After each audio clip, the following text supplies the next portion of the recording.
BA part second अभिज्ञान शाकुंतलम प्रथम प्रश्न पत्र पंचम अंक 11 से 16 पद्य। मैं डॉक्टर मनीषा गोदारा साचार्य संस्कृत राजकीय बांगड़ महाविद्यालय डीडवाना। 11वां पद्य है अव्यक्तम एव स्नातः शुचिमेव प्रबुद्ध एव सुप्तम बद्धमेव स्वैर्गति जन्मीह सुख संगीनम अवेमी।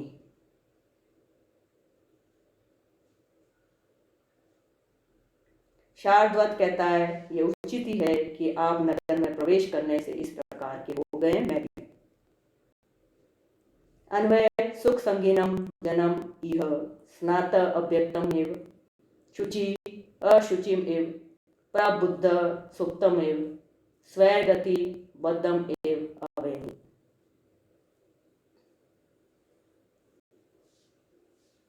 शब्दार्थ सुख संगीनम सुखों में आसक्त, स्नात स्नान किया हुआ, अव्यक्तम एव तेल लगाए हुए के समान, शुचि ही पवित्र, अशुचिम अपवित्र, प्रबुद्ध जगा हुआ, सुप्तम सोए हुए,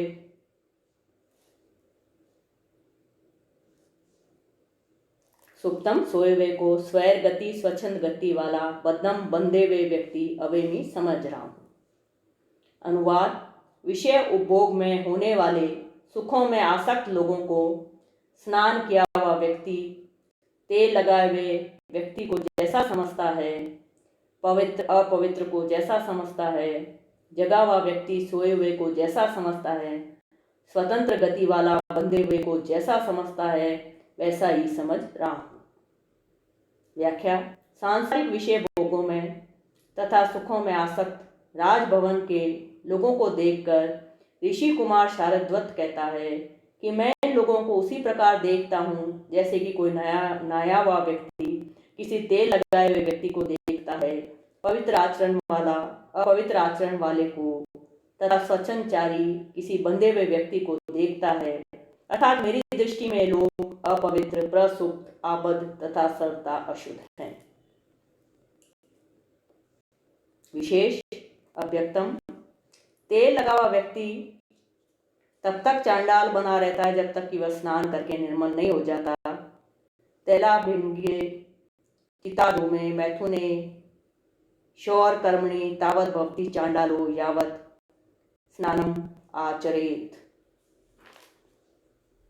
प्रस्तुत पद्य का द्वितीय पद मुमुक्षु की 4 अवस्थाओं के संदर्भ में किया गया है। मुमुक्षु इन अवस्थाओं को पार करके मुक्त हो जाता है। ये 4 अवस्थाएं हैं देह शुद्धि, मन शुद्धि, तत्व ज्ञान के कारण वैराग्य तथा माया के बंधनों को समाप्त करके मोक्ष लाभ। दार्शनिक चिंतन की दृष्टि से प्रस्तुत श्लोक महत्वपूर्ण है। प्रस्तुत पद्य में मालोपमा अलंकार है जिसका लक्षण इस प्रकार है। मालोपमा यद एकस्य उपमानम बहुदृश्यते, इसमें एक उपमेय के अनेक उपमान दिखाई देते हैं। यहाँ पर सुख संगीनम जन्म उपमेय के स्नात अव्यक्तमेव शुचि अशुचिमेव प्रबुद्ध सुप्तमेव और स्वैर गति बद्धमेव ये 4 उपमान दिए गए हैं। प्रस्तुत पद्य में आर्या जाति है, मात्रिक छंद जाति कहलाते हैं। व्याकरणात्मक टिप्पणी अव्यक्तम अभि अंश कत प्रत्यय, स्नात स्ना कत प्रत्यय, प्रबुद्ध प्रबुद्ध कत प्रत्यय, स्वैरगति स्वैरागति यस्य स बहुव्रीहि समास।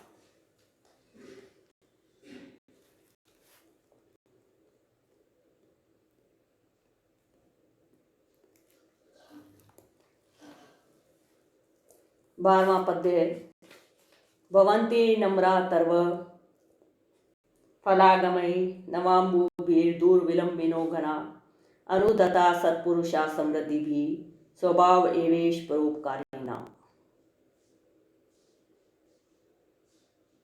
हे श्रेष्ठ ब्राह्मण, यद्यपि महाराज का यह कार्य प्रशंसनीय है फिर भी हम इस विषय में उदासीन हैं क्योंकि अन्वय तर्वा फलागमयी नम्रा भवन्ति घना नवाम्बुभिर्दुर्विलम्बिनः भवन्ति सत्पुरुषा समृद्धिः अनुत्तता भवन्ति एष परोपकारिणां स्वभाव एव। शब्दार्थ तर्वः वृक्ष, फलागमयी फलों के आ जाने पर, नम्रा नम्र, घना बादल, नवाम्बुभी नए जल से पूर्ण होने पर, दूर विलंबिना बहुत नीचे तक झुक जाते, सत्पुरुष सज्जन व्यक्ति, अनुत्तता विनम्र। अनुवाद वृक्ष फल आने पर स्वतः एव झुक जाते हैं, बादल नवीन जल से पूर्ण होने पर अत्यधिक भूमि पर नीचे लटक आते हैं, सज्जन पुरुष समृद्धि प्राप्त करके विनम्र बनते हैं, परोपकारियों का यह स्वभाव ही होता है। व्याख्या परोपकारी लोग स्वभाव से ही विनय प्रदान होते हैं। वे किसी प्रकार के प्रदर्शन के लिए अथवा किसी प्रकार दबाव में आकर विनम्रता नहीं खोलते। उनमें विनयशीलता का गुण स्वभावतः ही होता है। उदाहरणार्थ सज्जन व्यक्ति वैभव संपन्न होने पर भी विनीत बने रहते हैं। बादल जब नए जल से पूर्ण होते हैं तब वे स्वतः एव नीचे पृथ्वी पर लटक आते हैं। इसी प्रकार फलों के आने पर वृक्ष भी स्वतः झुक जाते हैं।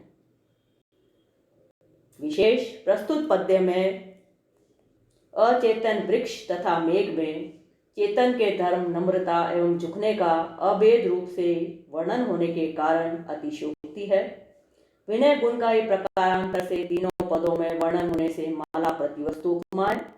विशेष दुष्यंत के स्थान पर सामान्य सज्जन के वर्णन से अप्रस्तुत प्रशंसा है। अंतिम चरण में अर्थांतर न्यास अलंकार है। स्वभाव एवेश परोपकारी नाम। प्रस्तुत पद्य में वंशज छंद है।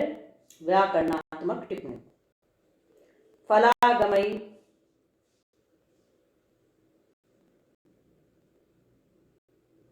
समृद्धि भी, नवाम्बु भी, इन तीनों में हेतु तृतीया है। दूर विलंबिना दूरम भूतलम यावत् विलंबन्ते समागच्छन्ति इति अत्र ताच्छिल्येनिनि दूर्विलंबतो साधुकारिणी कर्तृनिनि अनुदता ऊर्ध्वं गता इति उद्धता उत हन गतौ गत न उद्धता अनुदता विनम्रा। परोपकारिणां परेषाम् उपकार परोपकार सो अस्येषाम् इति परोपकारिणः तेषां पर उपकृतिनि। 13वां पद्य। राजा शकुंतला को देखकर कहता है, अथ अत्र भवती का स्विद अवगुंठनवती नाति परिस्फुट शरीर लावण्या मध्य तपोधनानां किसलयम् एवं पांडुपत्राणाम्।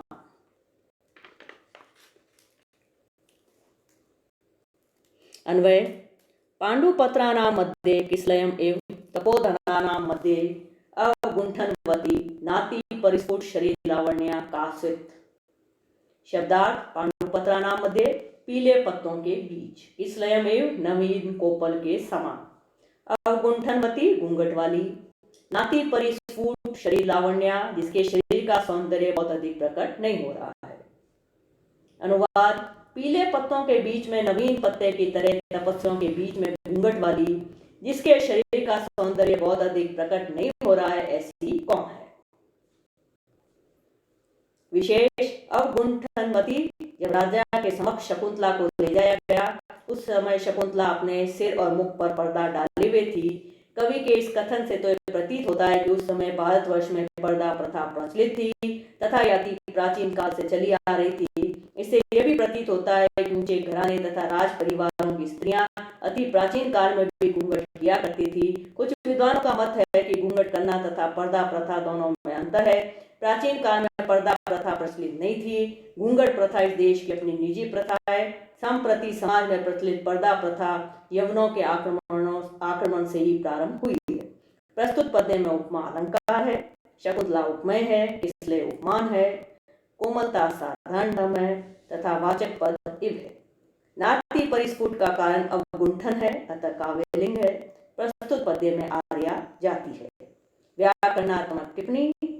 पांडुपत्राणां पांडुनी च तानि पत्राणि तेषां पांडुपत्राणां तपोधनानां तप एव धनं यस्य स तपोधन तेषां तपोधनानां बहुव्रीहि समास। नाति परिस्फुट शरीर लावण्या न अति परिस्फुटं शरीरस्य लावण्यं यस्य सा बहुव्रीहि समास। लावण्या लवणस्य भाव लावण्यं लवण्यं लावण्यम अस्य अस्ति सा लावण्या। लावण्य का लक्षण इस प्रकार किया गया है, मुख मुक्ताफलेषु छायाया तरलत्वं इवान्तरा प्रतिभाति यदंगेषु लावण्यं तदिहोच्यते।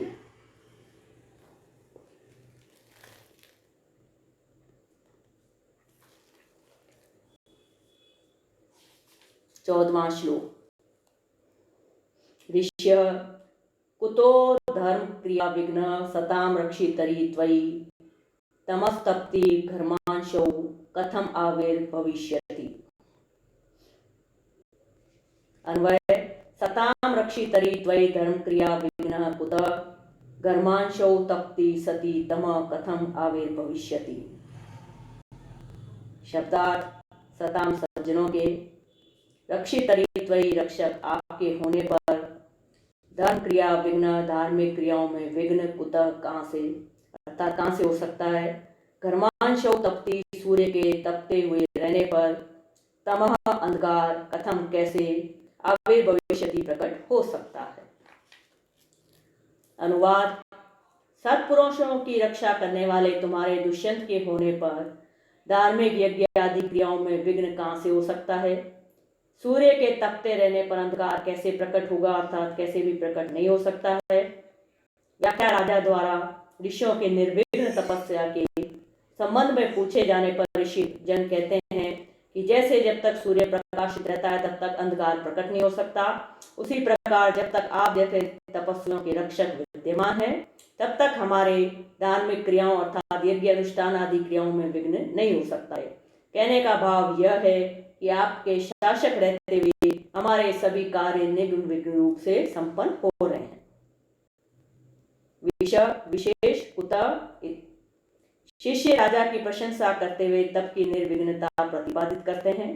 तात्पर्य यह है कि इस राज्य में तुम ही रक्षक हो, तुम्हारे रक्षक रहने पर सभी सज्जन है, अतः की क्रिया मात्र में विघ्नों की संभावना नहीं हो सकती। इस प्रकार ज्यों ही सूर्य उदयाचल पर प्रकट होता है त्यों ही अंधकार नष्ट हो जाता है, तथा जब वह पूर्ण रूप से दैदीप्यमान होने लगता है तब तो स्वतः ही अंधकार की संभावना नहीं हो सकेगी।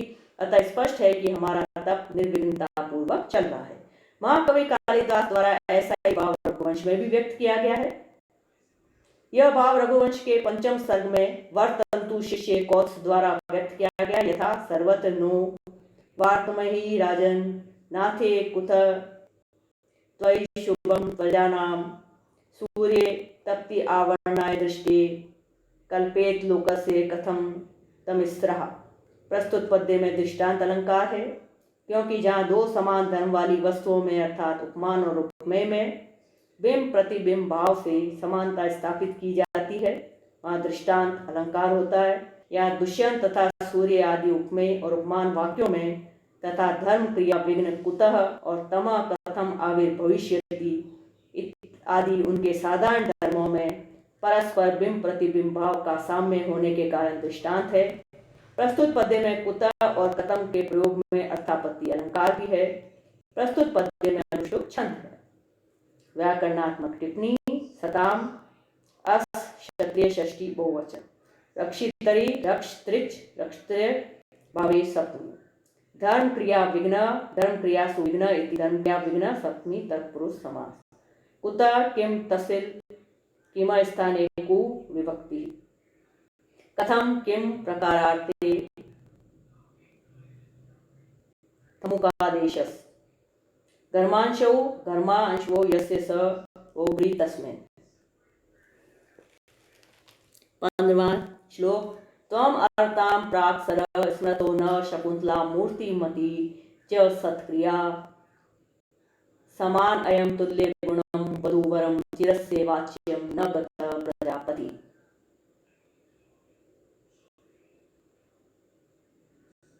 अन्वय। त्वं न अर्हतां प्राक्सर स्मृतसि शकुंतला च मूर्तिमती सत्क्रिया अस्ति तुल्य गुणान् वधूवरं समानयन प्रजापति चिरस्य वाच्यम न गतः।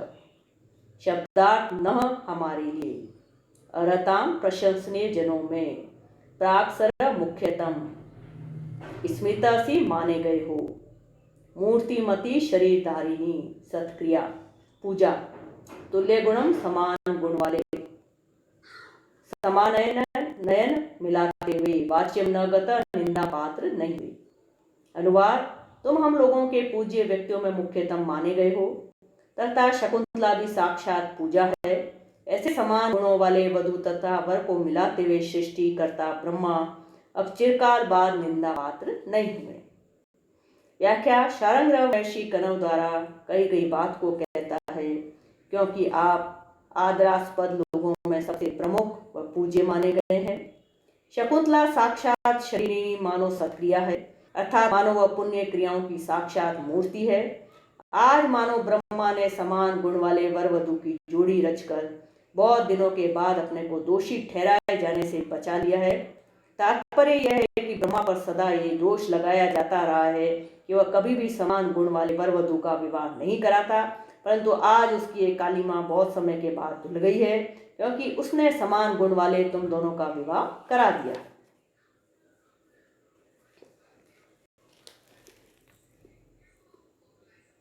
विशेष स्वाधीन कुशला सिद्धि मंत्र।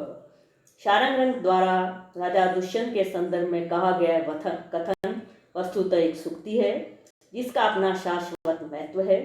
इसका अर्थ है कि जो लोग सिद्धियों में से संपन्न होते हैं, सकुशल होना उनके अधीन होता है। राजा दुष्यंत चक्रवर्ती सम्राट है, उनके यहाँ असिद्धि नव विद्या सदैव विद्यमान रहती हैं, अतः उनकी कुशलता उनके स्वयं के अधीन है, कुशलता के लिए पराश्रित नहीं है। अरताम 8 दिक्पालों के अंश से उत्पन्न धार्मिक प्रवृत्ति वाला प्रजा रक्षण में तत्पर राजा संसार के समस्त पूज्य व्यक्तियों में श्रेष्ठ माना जाता है। पूज्यतम व्यक्तियों की सत्क्रिया सत्कार से रचना करना ही उचित है। राजा पूज्यतम है तथा शकुंतला सत्क्रिया रूप है, अतः शकुंतला से राजा का सम्मान करना समीचीन ही है। चिरस्य वाच्यम, विषम वधु वर का विवाह कराने का दोष ब्रह्मा पर लगाया जाता है। संसार में देखने में आता है, कहते हैं सुंदर स्त्री की कुरूप पति से और कुरूप पत्नी का सुंदर पति से विवाह हो जाता है। इसके पीछे तर्क ये दिया जाता है कि ब्रह्मा ने ऐसा ही विधान बनाया है। बेमेल जोड़ी को देखकर लोग ब्रह्मा को ही दोष देते हैं, परंतु आज शकुंतला तथा दुष्यंत की इस जोड़ी को लोग देखेंगे तो सभी लोग ब्रह्मा को दोष न देकर उनकी प्रशंसा ही करेंगे। प्रस्तुत पद्य के पूर्वार्ध में समान गुणों के आधार पर वर वधु के एक दूसरे के योग्य होने से प्रशंसा की गई है, अतः सम अलंकार है। प्रजापति का निंदा को प्राप्त न होने का कारण समानयन है, अतः काव्यलिंग अलंकार है। मूर्तिमती च सत्क्रिया में प्रत्ययमान उत्प्रेक्षा अलंकार है। प्रस्तुत पद्य में वंशज छंद है। व्याकरणात्मक टिप्पणी अहर्ताम अर क्षत्रिय विभक्ति कार्य प्राक सर प्र अग्र श्री कर्त्री विभक्ति कार्य सत्क्रिया सत्क्री श अ टाप वधुवरम वधुश्च वरश्च तयो समाहार द्वंद्व समास समानयन सम आनि क्षत्रिय गत गम कत प्रत्यय।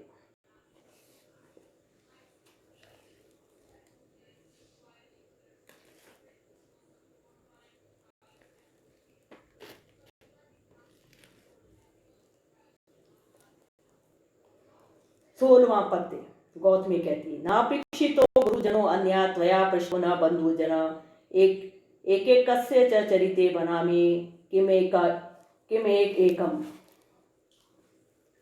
गौतमी कहती है, आर्य मैं कुछ कहना चाहती हूँ तथापि मेरे कहने का कोई अवसर नहीं है, क्योंकि अन्वय अन्या गुरुजन न अपेक्षित त्वया बंधुजन न पृष्ठ एक एकस्य च चरिते एक एकम किम बनामि। शब्दार्थ अन्याय शकुंतला के द्वारा अपेक्षिता पूछे गए, पृष्ठ पूछे गए। एक एकस्य चरिते तुम दोनों के परस्पर के इस आचरण पर एक एकम किम बनामी तुम दोनों में से प्रत्येक से मैं क्या कहूं। अनुवाद, इस शकुंतला द्वारा अपने गुरुजन नहीं पूछे गए और तुम्हारे द्वारा भी इसके भाई बंधु नहीं पूछे गए, अतः तुम दोनों के परस्पर के इस आचरण पर तुम दोनों में से प्रत्येक को क्या कहूं। इस शकुंतला द्वारा अपने गुरुजन नहीं पूछे गए और तुम्हारे द्वारा भी भाई बंधु नहीं पूछे गए, अतः तुम दोनों के परस्पर के इस आचरण पर तुम दोनों में से प्रत्येक को क्या कहूं। व्याख्या, गौतमी कहती है कि तुम दोनों ने जो यह प्रेम विवाह किया है उसमें अन्य किसी का भी हस्तक्षेप या सहयोग नहीं है। न तो इस शकुंतला ने ही अपने गुरुजनों की अनुमति ली है और न तुमने ही इसके बंधुजनों से सम्मति ली। अतः तुम दोनों के इस प्रकार के पारस्परिक विवाह रूप आचरण के विषय में अब मैं तुम दोनों में से प्रत्येक से कुछ भी कहने की स्थिति में नहीं हूँ। मुझे कुछ कह सकने का अवसर ही नहीं है। तुम दोनों का ही उत्तरदायित्व है कि इस स्वीकृत कार्य का निर्वाह करो। विशेष प्रस्तुत पद्य में गौतमी के कहने का आशय यह है कि तुम दोनों ने अपने स्तर पर पारस्परिक प्रेम किया है, अतः तुम दोनों की जिम्मेदारी है कि प्रेम का निर्वाह करो। इस संदर्भ में किसी एक को कहना ठीक नहीं। गौतमी के इस कथन से प्रतीत होता है कि जिस समय ऋषि लोग कनक का संदेश राजा को सुना रहे थे, उस समय राजा की मुखाकृति पर अस्वीकृति, अनभिज्ञता तथा घृणा की रेखाएं उभर रही थी। गौतमी ने इन रेखांकित भावों को पढ़ लिया, अतः उसने इस पद्य को कहा। प्रस्तुत पद्य में किम एक एकम बनामी, तुम दोनों से क्या कहूं, अर्थात कुछ भी नहीं, इस प्रकार की अर्थ की प्रतीति होने के कारण अर्थापत्ति अलंकार है। प्रस्तुत पद्य में आर्या जाति है। व्याकरणात्मक टिप्पणी अपेक्षित अपेक्षित प्रत्यय पृष्ठ पृच्छ प्रत्यय एकस्य विप्सार्थे नित्यं विप्सयो इति द्वित्वम्।